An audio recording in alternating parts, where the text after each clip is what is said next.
Muli na namang nakatanggap ng pagkilala ang pinagmamalaking likas na yaman ng Pilipinas. Ito ay matapos makabilang ang 3 beaches sa bansa sa World's 100 Beaches ng Cable News Organization na CNN. Alamin natin kung ano ang mga ito sa report ni Bianca Piedad.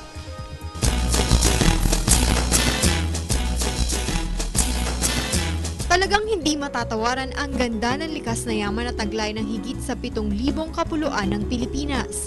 Patunay nito ang muling pagkilala sa 3 world-class beach sa bansa na napabilang na naman sa listahan ng 100 World's Best Destinations ng Atlanta-based cable news organization na CNN.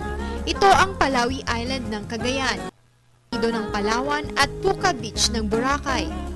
Nakuha ng Palawi ang top 10 spot at ito lang ang Southeast Asian beach na napabilang sa top 10 list. Inilarawan ng CNN ang Palawi bilang raw beauty. Sa puting buhangin nito, nasamahan mo pa ng asul at berdeng kulay ng tubig at coral gardens. Nalampasan naman ng El Nido na nasa number 14 spot ang Maya Bay ng Thailand na nasa 19th spot.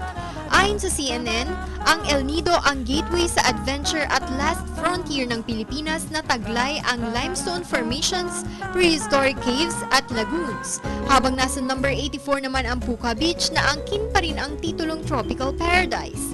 Matatanda ang napabilang din ang Pilipinas sa hottest tourism destinations ngayong taon ng New York Times at Travel Plus Leisure magazine. Kaya naman dala nito ang magandang balita ng Department of Tourism na 10.12% na pagtaas ng visitor arrival sa bansa sa unang 4 na buwan pa lamang ng 2013. Nangunguna sa mga bisita sa bansa ang South Koreans, sumusunod ang Americans at pangatlo ang mga Japanese. Ipinagmamalaki naman ni Tourism Secretary Ramon Jimenez ang mahusay na agenda ng gobyerno na aniya ay patuloy na nagbibigay sa kanila ng kapanatagan ng loob na makamit ng Pilipinas ang 10 tourist arrivals pagsapit ng 2016.